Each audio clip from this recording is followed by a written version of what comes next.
No town, no streets, just a dry stretch of desert. Coober Pedy, white man in a hole, was what the Aborigines called the early prospectors, and they took the name for the region. This lunar landscape is the opal capital of the world. 80% of the world's opals are found here in South Australia, on the fields of today's Coober Pedy. But the first gems were discovered quite by chance. In 1915, J.R. Hutchinson and 3 companions were looking for gold. They traveled with 6 camels across the drought-stricken outback. They didn't find any gold, but Hutchinson's 14-year-old son, William, stumbled on something else.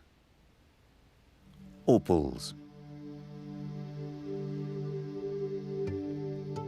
Opals radiate an iridescent light, a rainbow of colors inside a stone.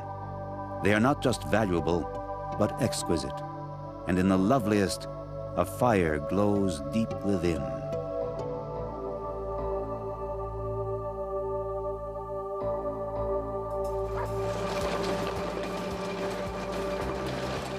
Somehow, the colors of the opal transform the dry and dusty Coober Pedy into a home for those who don't mind a life of hard labor, of earth and heat and dust. The men who meet on the opal fields of Coober Pedy are as rough as the stone for which their hearts beat. Men like Will Black, Bob Wright, Rick Wilson, Jack Cannell, and Old Willie Guff. They are a team welded together by one thing: opal fever. And this barren landscape is their world. Here they own a joint mine, the Dead Horse Valley, 1,000 square yards of prospecting rights in the middle of opal country. The license costs only $150 a year, but what they're buying is a dream. I think we're all here as gamblers. We're miners, but we're gamblers, you know? I mean, life's a gamble anyway. Well, we all live on that dream, don't we? That maybe tomorrow's a big day, you know? Everybody's got that dream, eh? But every stone you find is different. And I like the colours and the patterns and all that, you know? That's what really keeps me here. Dawn on the fields of Coober Pedy. A new day, a new chance for the hunters of the stone.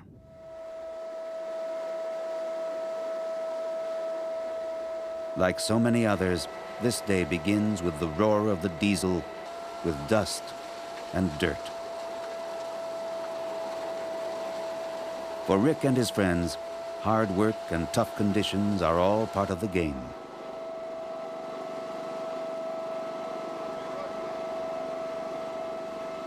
But it's a dangerous game, for here on the minefields of Coober Pedy, the risks are all around. Every step must be carefully considered. Underfoot are explosives and 100-foot mine shafts. In the darkness, many a shaft entrance has become a tomb. And every time the miners descend into the depths on a wobbly, rusty ladder, they never know if they'll be coming back.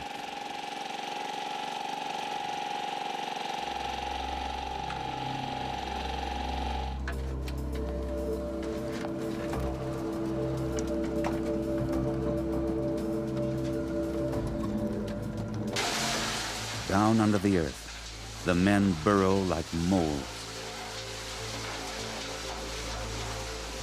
These tunnels were blasted out by dynamite. They could collapse at any time, but danger comes with the territory.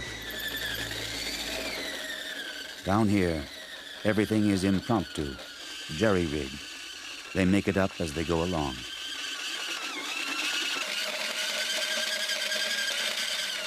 The miners are constantly drilling new holes for explosives, pushing their tunnel deeper and deeper into the ground.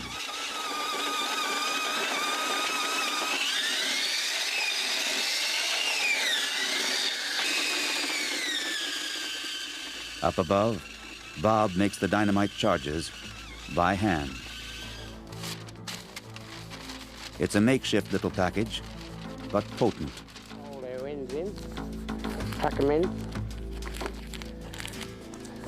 Down in there, like that. We snip off about an inch. The white powder, that's the explosive. And then we pack it.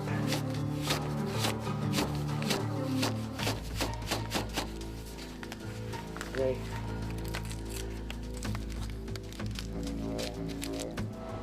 This handmade little bundle will blast right through solid rock.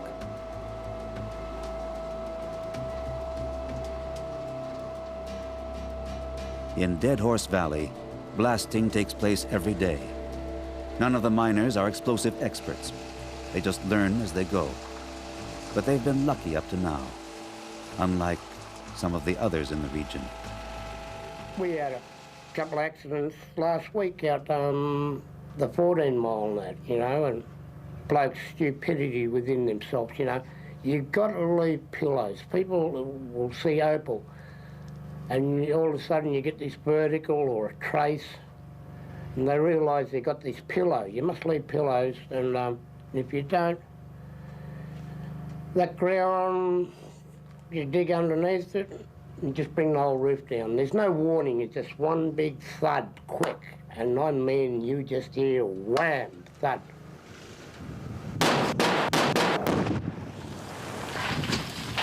After the explosions come other dangers, poisonous fumes. If you got no blower, you put a set of shots in, you've probably got to wait a while for the fumes to clear. But with a blower, you can blast, and then you have your blower going, sucks all the fumes out, and you can work straight away, more or less.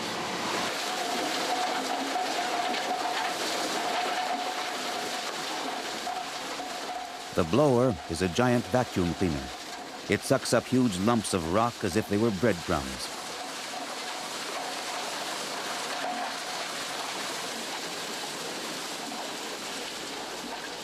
The powerful suction pulls the debris up through the pipes, all the way up to the surface.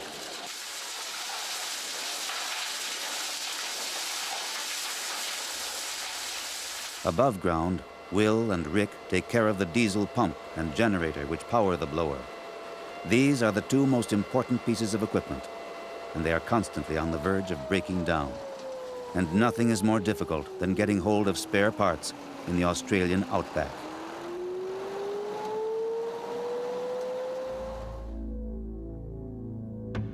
The desert is littered with the shells of automobiles, stripped of anything that might be used for the opal hunt.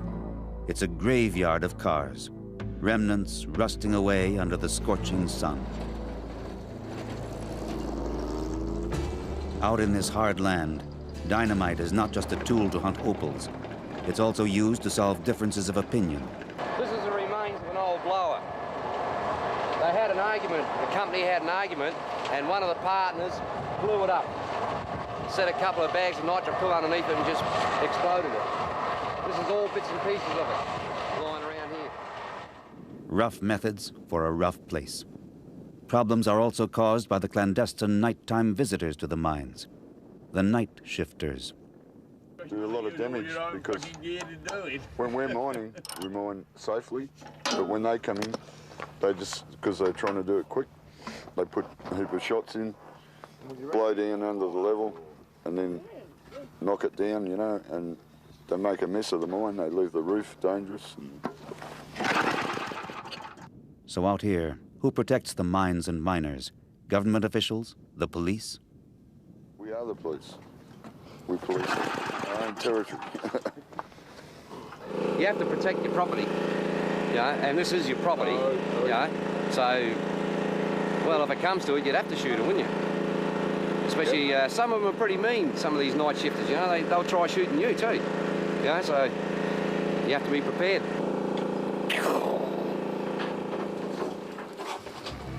Come on, boy. Come in. Come on.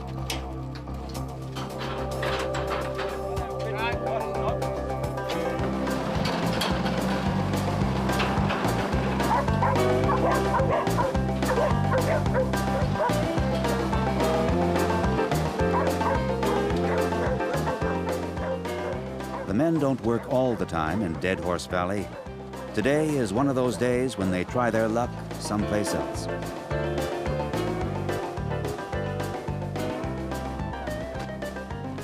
They are on their way to the old deserted shafts. Their equipment, as always, the ladder. We should go down the blast without bloody. Oh, that's why. Then you can't get them off the bloody thing up. Hey? There's some down there. Bob's got a load, so we'll get some from him. That's right.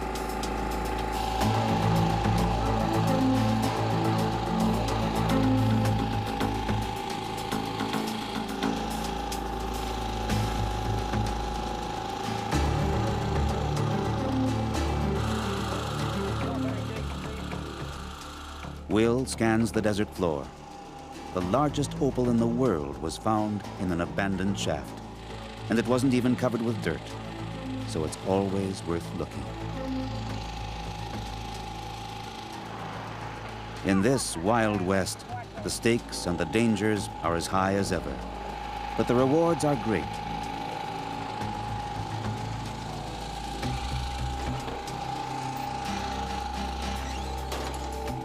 If Bob seems nervous this afternoon, on edge, there's a reason.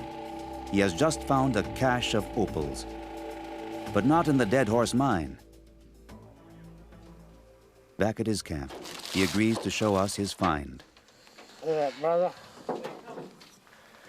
Yeah. $3,000 an ounce. 3,000. You what? That's only a sample. Look at that. Huh?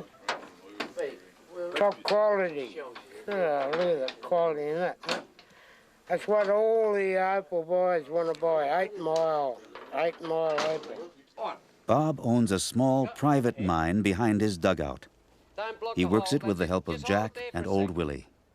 This is where he discovered the opals, and he still hasn't gone through the entire find. The process will take most of the afternoon. Bob puts the loose rock into the centrifuge, which separates opals from sandstone.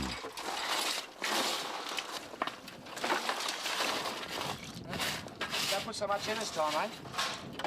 You run up there with a bloody bucket. The machine will turn for 2 hours, removing the sandstone, while Bob waits and hopes.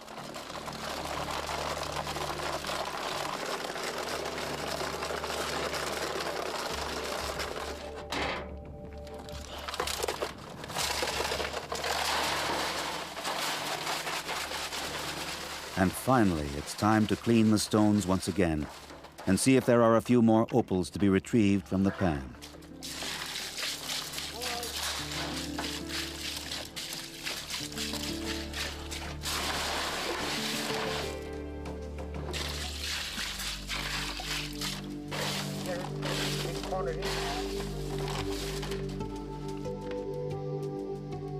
This is a lucky day for Bob. Opals. This is what all the dangers are for, the result of all the hard work. Opals are just spherical particles of the mineral silica, but the more perfectly aligned these particles, the more brilliant the color. Like all opal hunters, Bob always says it's not the value of the stones that fascinates him, but their beauty. Of course, once he's got opals, he has only one thing on his mind. I got business, brother. Business. Sorry. I like picking out opal. Same here. Yeah.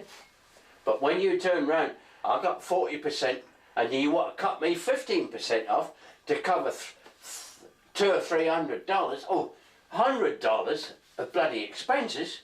It's a fucking different story, Bob. 20% off my fucking. You get fucking stuff, Bob.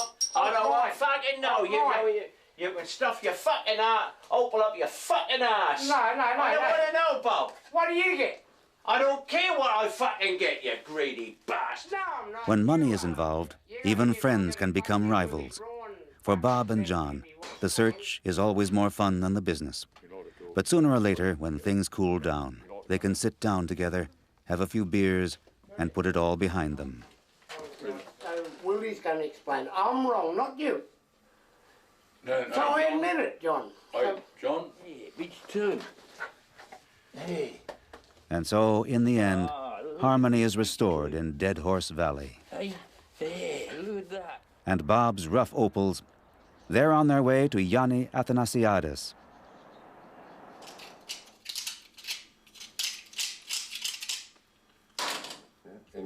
Yanni is one of the best-known opal dealers and cutters in Coober Pedy.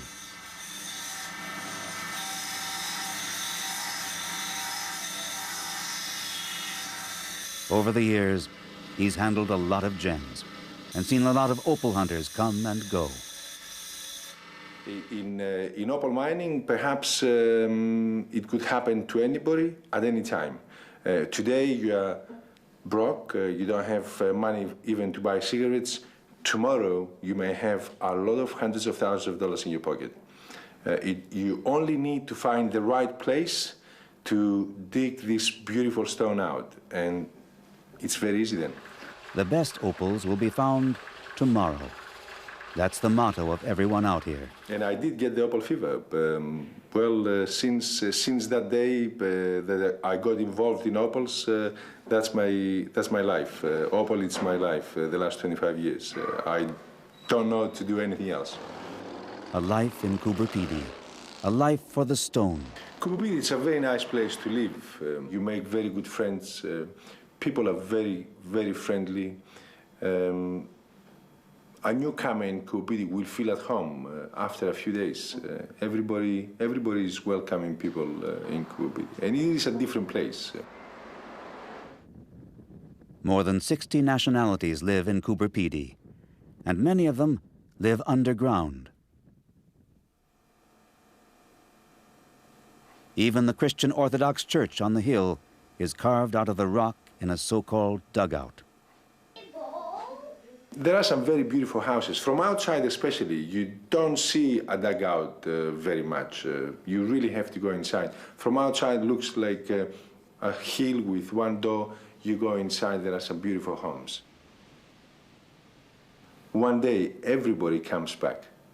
We have people that are coming back to Coober Pedy after years and years just to try once more.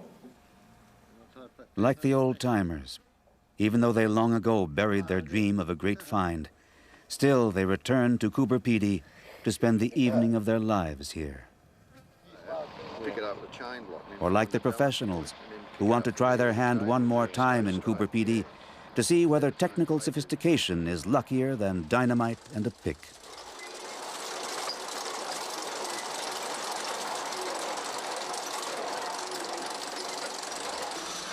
Sidney Absalom is working with a high-tech machine which carves its way through the earth precisely and efficiently.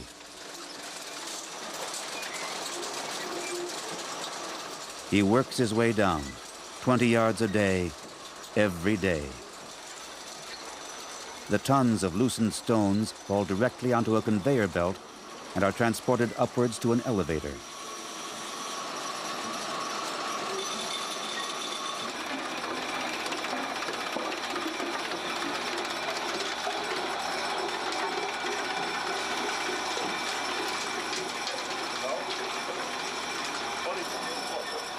But for all the machinery, Sidney knows it's his own senses that are key to the opal hunt. The telltale sound of crunching glass, the taste, the feel of the stone. Any of these might indicate the presence of opal traces. No colour in it. No colour.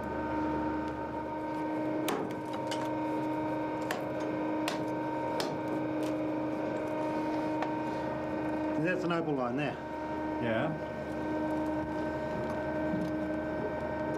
Only bony pots, matrix bony pots. But 99 out of 100 holes don't contain opal, just dirt. At the shaft entrance above ground, a new heap is growing.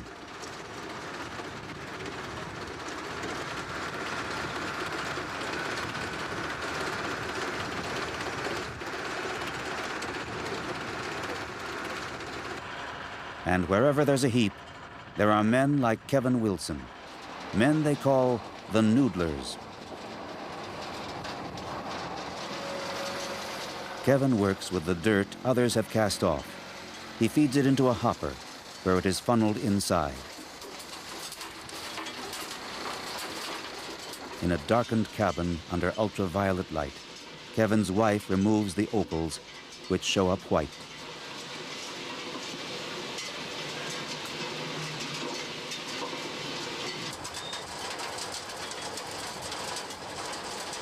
Everyone in Coober Pedy is looking for treasure. Everyone has a dream, and Coober Pedy has enough space for all of them.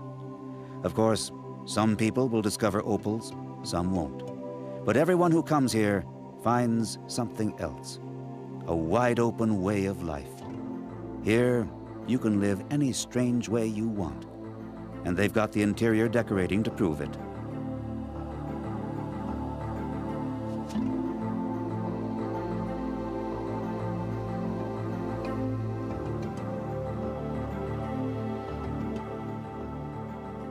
The people of Coober Pedy seek freedom, and the desert gives it to them. The attraction of this hard, empty land is precisely its emptiness. Out here, there are no bosses, no social obligations, just an endless horizon.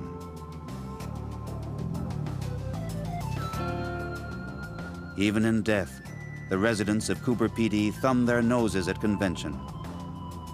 This tombstone reads, "Have a drink on me."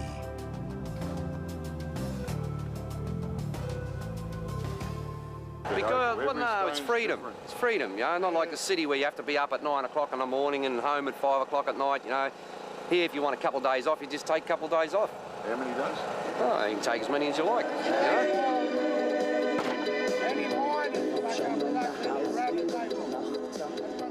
This rough freedom, wild and a little crazy on the God-forsaken opal fields.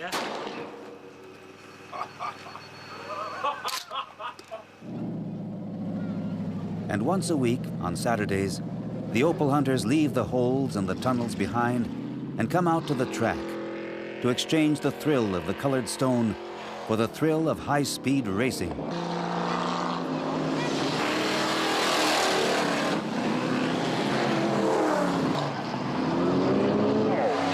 up Peter Hall is the winner of that race. Go around in second position now is Peter Whitehead. And when the last lap has been run, the miners wash the dust out of their lungs with a few beers and a few songs. It's great to be in Coober Pedy.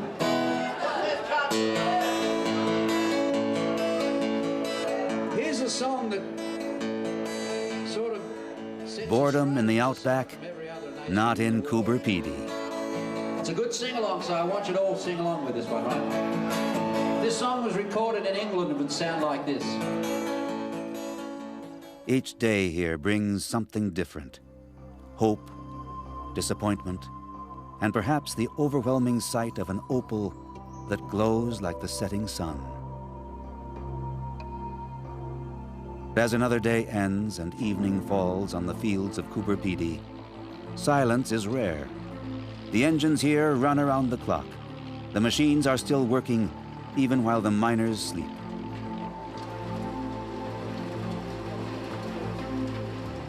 The hunt for opals, it never stops. We always pray for that magic day, brother.